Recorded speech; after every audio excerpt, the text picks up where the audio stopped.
Hello, everybody. Thank you so much for joining me for today's program. I'm very excited for all of us to talk about the recent gold movements that have been doing by a lot of the majority of very powerful central banks. And we're going to see what the implications are, not just with the increase in gold and why we're seeing this, but how it's going to affect a lot of economies, not just in the BRICS sphere, but also emerging nations in our multipolar global economy. And I first want to start off today by saying we are changing the name of the show. I know as much as we all love the Epstein files, I admittedly got old of the joke a couple a couple weeks ago. We're going to rename it back called BRICSonomy, which is going to be looking at BRICS from an economic perspective, and we're going to be doing similar stories here. If you guys have any comments or suggestions, please be feel free to put them in the comment section. And if you guys have any suggestions on what you want me to cover next, please be sure to add them so I can consider it before doing next week's show. Okay, so tonight we're going to really pull back the curtain on the most profound and geopolitical financial shift that we're really seeing happening today. And it's not so much about electoral cycles or even about, quarterly earnings reports, but we're really talking about the very infrastructure of global commerce. It's really the pipes that are carrying trillions and trillions of dollars in trade every single day. And for decades, we've really operated under unchallenged assumptions, really, that the United States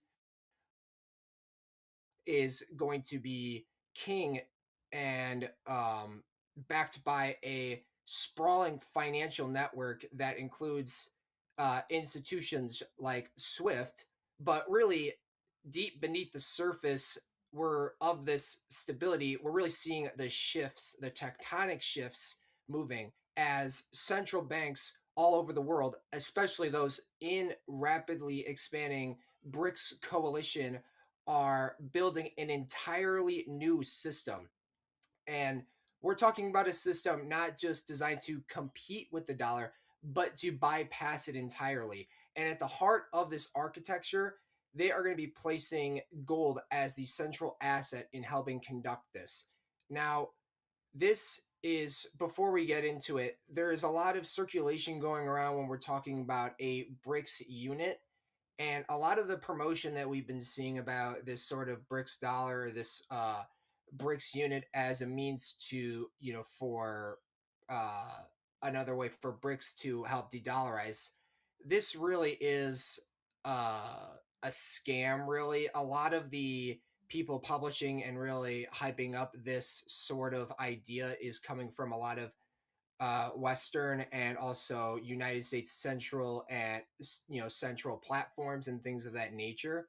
So it really for something like that BRICS unit, I'll share the article that was shared to me in the comment section so you guys can read it as well because I don't have it on me, but actually I could try to find it right now. Oh wait, here we go. I think I got it, guys.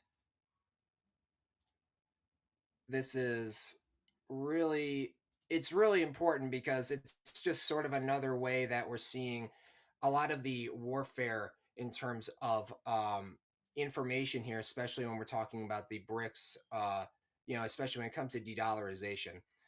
So we're talking about here what this BRICS unit hype is, which is essentially this uh, BRICS sort of I don't really know enough about it to go into it in depth, but this sort of tokenized version of this BRICS dollar is what they're really trying to promote as this BRICS unit, which is sort of a like this stable token infused with gold. But a lot of the hype surrounding it is coming from United States economists and Western centric economists. So when we're talking about this as sort of another means of de-dollarizing, I think we really need to pump the brakes on what the BRICS unit is. But now I want to get back to my presentation. Uh, so anyway, like we were talking about, there's really been a lot of uh, we're talking about gold now as really the ancient asset that's going to be driving a lot of this diversifying away from the dollar. There we go. Sorry, it takes me forever to like move between my screens, so I'm like going to the internet and then PowerPoint. I'm so old. Okay. Oh no. No, I lost it again. Okay, perfect. Okay. So, the shift that is really being driven is a fusion of the geopolitical necessity to break away from the dollar, but also a lot of the technological breakthroughs that we're seeing from the BRICS coalition. And this isn't really a theory anymore. This isn't something that's in the progress of, developing. It's a global experiment that's really happening in real time. And we really don't have to look any further when we talk about projects like, mBridge, for example, or developing other currency or cross payment digital currencies, I'm sorry, to really cut the need of the SWIFT and the United States dollar away from the trillions of dollars in trade that we're really seeing every day. So the implications for this are going to stretch far beyond just simply faster payments that a lot of the technological breakthroughs, like that's a big highlight of these systems, is they're a lot faster, they're a lot cheaper than Swift, but merely outside of it being faster, it really puts the future of illegal unilateral sanctions up in jeopardy, and the stability of the dollar as this global reserve currency. Even when we're seeing prices for gold hit $4,200 an ounce at its record highs in 2025, it's goes to show that gold is going to be a paramount asset for generations to come. So, just over the next 20 minutes, we're really going to dissect this really fascinating transformation away from the dollar and why we're seeing a lot of central banks moving towards gold. And we're going to show why powerful nations are going to be stacking gold off the books and creating these new payment system processes to really strip the United States away from its most powerful weapon. And we're going to do that after I read the comments for just a sec, if anyone has any kind of question. Yeah, the petrodollar, yeah, Klaus Schwab hubris. The petrodollar is backed by a $38 trillion in brute force. The thing is very interesting because we had a recent interview about the petrodollar being up in jeopardy because of the way that China is going to try to loan out United States dollars at a very similar rate to, and they did this in Saudi Arabia too, as a point to show that the petrodollar is a thing from the past. Now that China can basically loan out dollars as just as well as the United States can, that's going to be another way that the dollar is going to lose its ground as the unilateral reserve currency.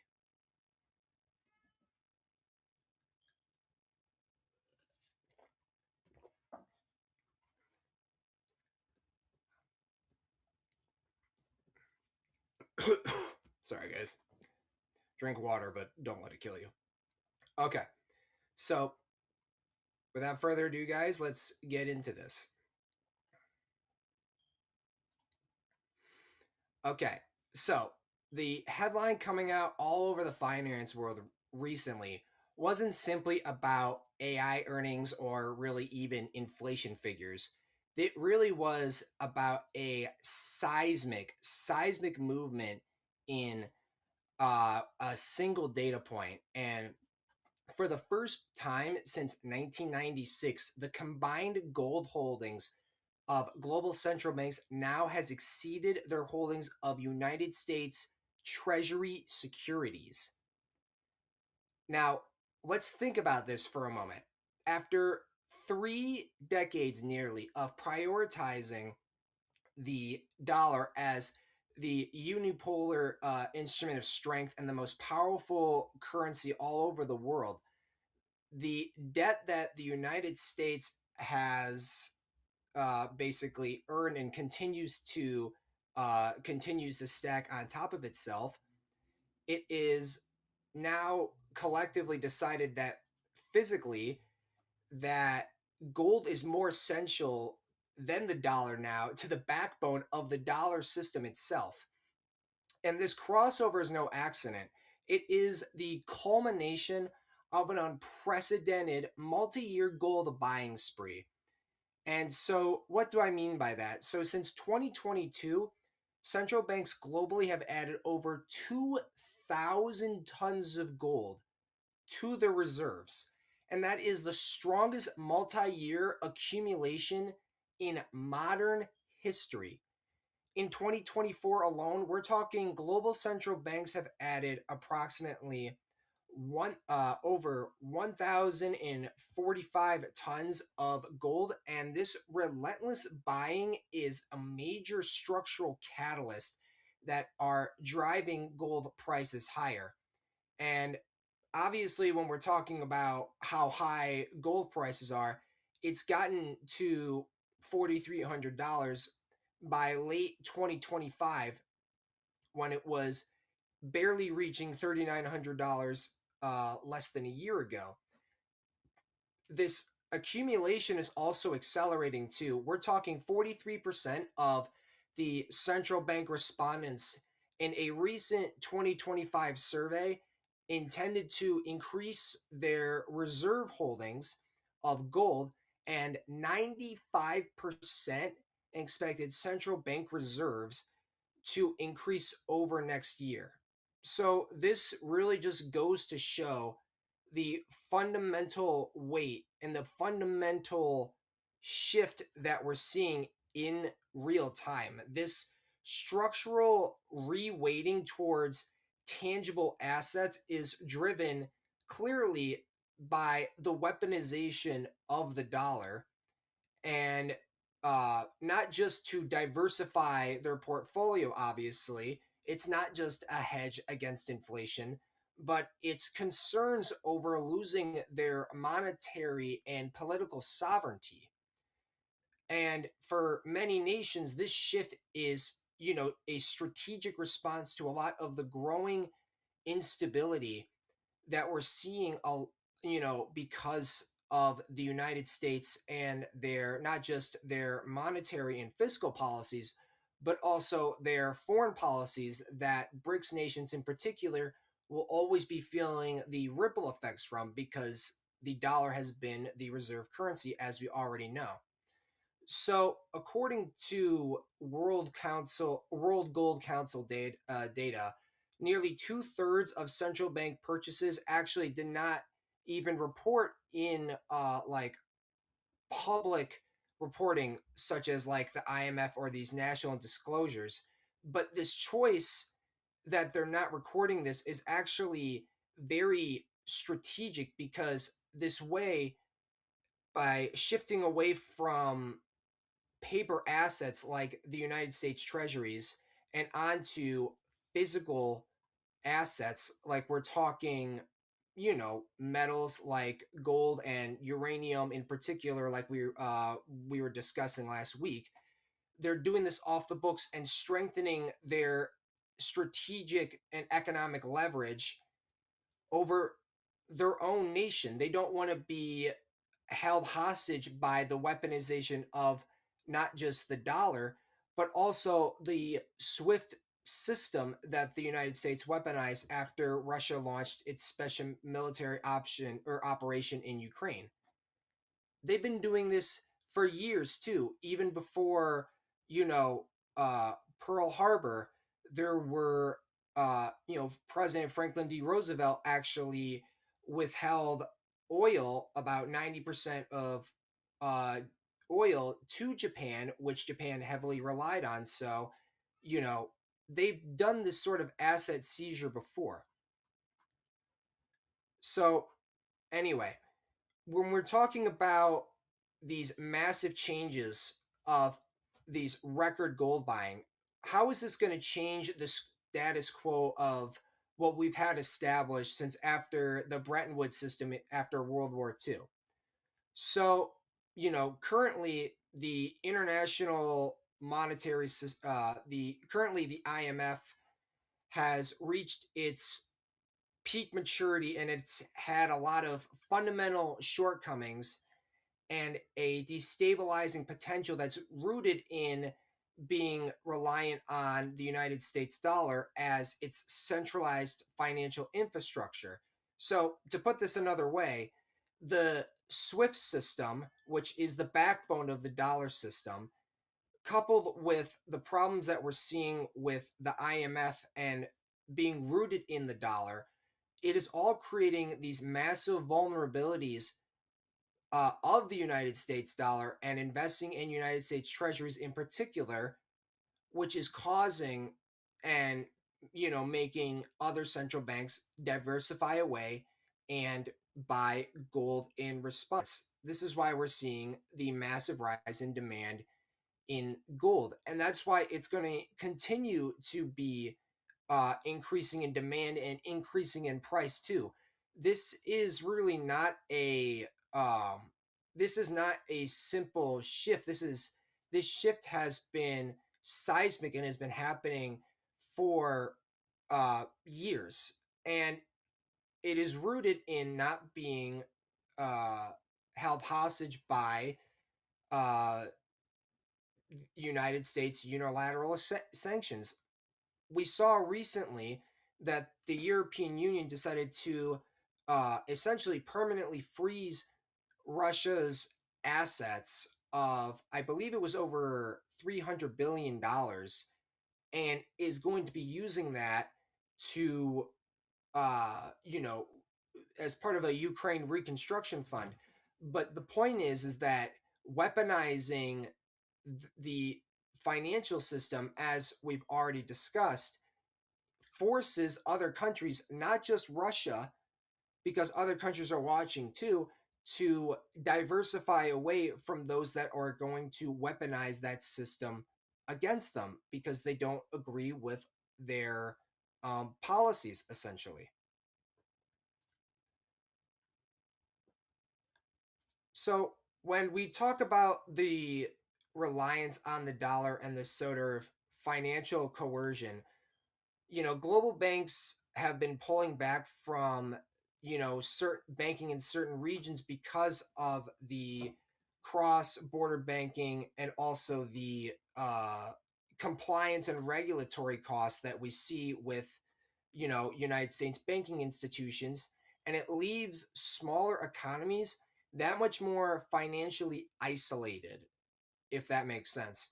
So when you are a smaller nation, of course you're going to be that much more reliant on the dollar system, even regardless of the region that you're at, because of the prevalence that the dollar has in the global economy and still has in the global economy. But that leaves your nation, because you are that much smaller, much more vulnerable to the systematic risks that the dollar-centric financial order is, and that's why we're seeing it being replaced fundamentally by a new digital multipolar system anchored by gold. And how is this happening? So what are like the main mechanisms that we're going to be seeing with uh, the accumulation of gold? I guess like another way to put it is, where's all this gold going to be going?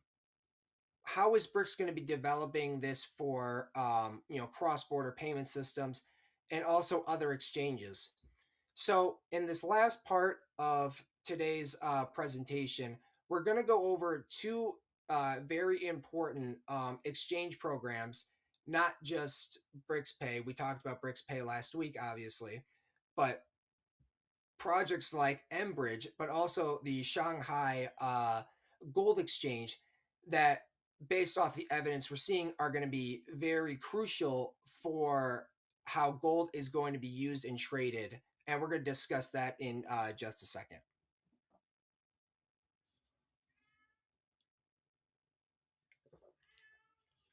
And obviously, guys, please keep participating. Please, uh, please throw any kind of comments and suggestions in the comment section. BRICS seems to be fixated on de-dollarization. There are more pragmatic approaches and less cumbersome. Yeah, Ingram, I understand why you say that. I mean, it feels like de-dollarization is a very is kind of talked about constantly, right? But I think it's important to understand why it's being talked about it so much. When we talk about um there's when in like political science and political philosophy, when you talk about power and sort of hard power and soft power, hard power being a lot of military strength and defense, and soft power being influence. But some at the end of the day, um they focus so much on this because a lot of the United States' power that we're seeing, especially now, is rooted in their financial power and rooted in the power that the dollar has in a lot of the exchange that we see all over the world.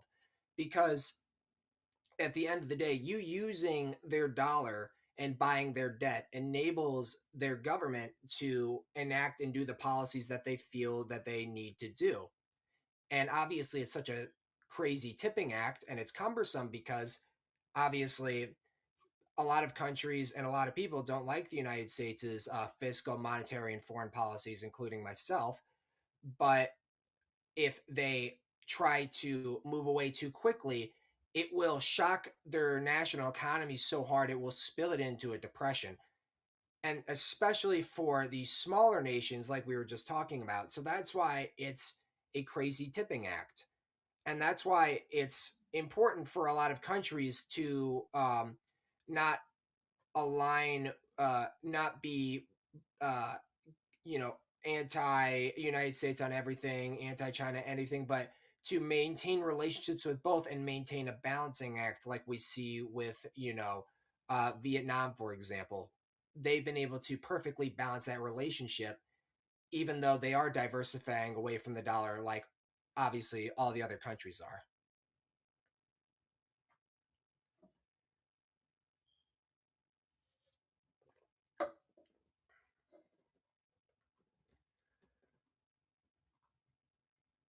Okay, cool. So, all right, let's discuss. Let's go to our last part of today's discussion.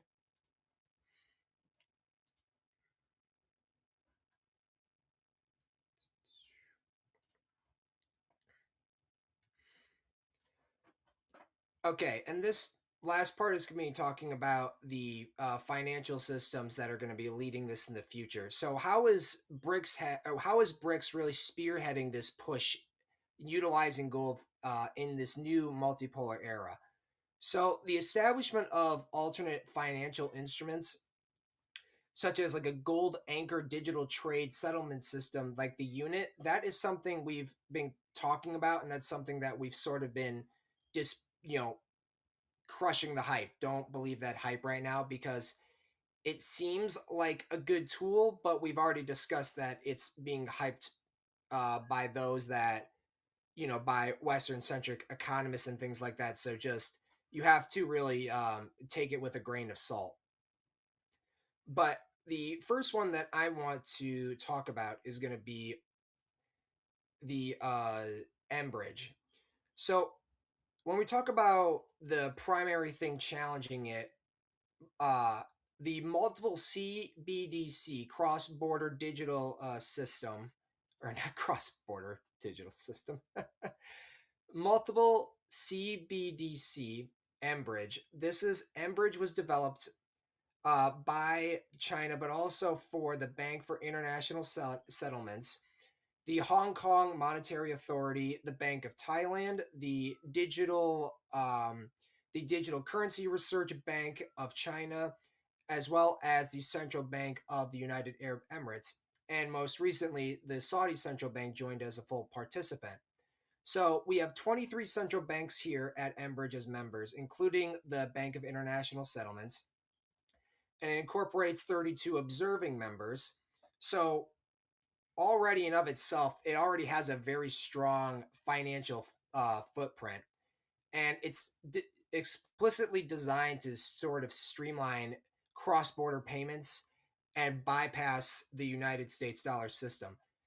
It's a wholesale CBDC platform. It focuses on interbank and inter-central bank settlements, which is using distributed ledger technology, which is known as it's DLT, and it's designed to allow for this real-time peer-to-peer cross-border payments as well as foreign exchange transactions, and it's built on a custom blockchain called the mBridge ledger. So, what's interesting is this is actually very decentralized, and the structure offers a lot of advantages over the traditional model, which, like we were talking about, relies on a lot of intermediaries, which leads to a lot of high costs, low speed, and a lot of operational complexity. So for mBridge, they noticed that transaction times were improved by from 3 to 5 days down to merely seconds, just for typical transactions. 3 to 5 days to merely seconds is absolutely crazy, and it's has the potential to reduce the cost of these cross-border transactions by 50%. So this not only is this going to be faster, but if this system is going to be able to make it cheaper, then it's only going to be a matter of time before more and more countries observe and become members of it, and it allow them to transfer their currency and eliminate a lot of principal risk by being hedged away from the dollar more. But I think what's interesting is for those who want to define it as sort of this it's not a weapon really to undermine the dollar. There's a difference between that, and there's a difference between creating a system to make things a lot easier for your country and to diversify away from a country that you seem as risky or something you want to hedge from.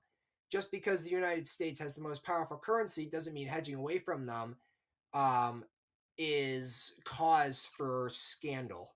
It's just it's just that much more discussed because the United States is or was the most powerful country, especially in the 1990s in the neoliberal era.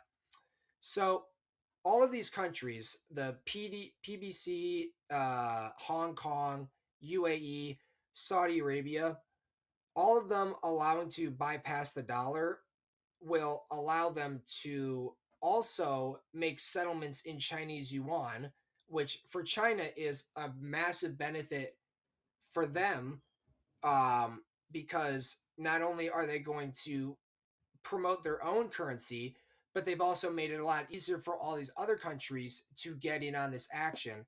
So we'll notice that the Chinese yuan will obviously will, appreciate a lot in real time, really.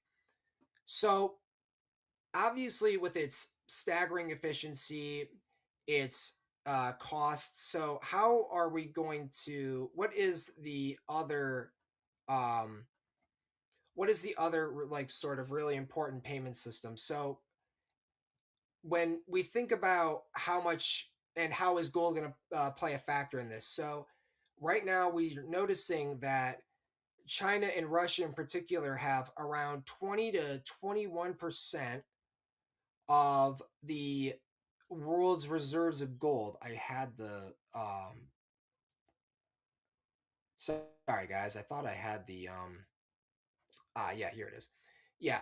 So um so BRICS banks are already controlling 20 to 21% of gold in their own central bank reserves, even though China and Russia are leading the charge in that. But another area that we're going to see a lot of this gold being used not just to hedge away from the dollar, and not just in areas like mBridge, because mBridge is also getting a lot of gold transactions in there now for Chinese yuan or renminbi, but we're also going to see a lot of this used in the Shanghai gold exchange. So I truly didn't realize this until I was doing research about this last week. So, what is the Shanghai Gold Exchange for those who are not aware?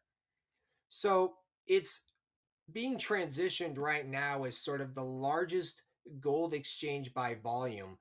And how it's going to work is they're going to have a yuan denominated Shanghai gold benchmark price, which will allow the yuan to have greater purchasing power.